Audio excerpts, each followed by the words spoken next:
এই যে এত দুধ ভরা, এই দুধটুকু কে খাবে? এই যে পুরো দুধ ভরা, এতে কে খাবে দুধটুকু? তুমি দুধ খাওনি, তুমি এই এই কাপড় খাচ্ছ কেন?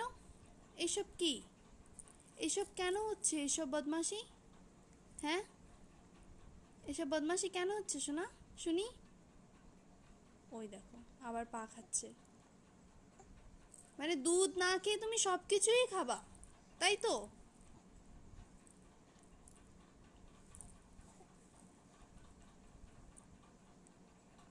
হুম, বেশ তো, খাও খাও, খুব ভালো, খাও। কাপড়ই খাও তুমি। তুমি কাপড় খাও, দুধ খেতে হবে না তোমার। ও বাবা, আবার ছিঁড়ে ছিঁড়ে খায়। এইভাবে কে খায় শোনা? এই যে কাপড়, এই যে কাপড় কে খায়? এই যে পুরো ভিজিয়ে দিয়েছিস কাপড়টাকে। হ্যাঁ, সব সময়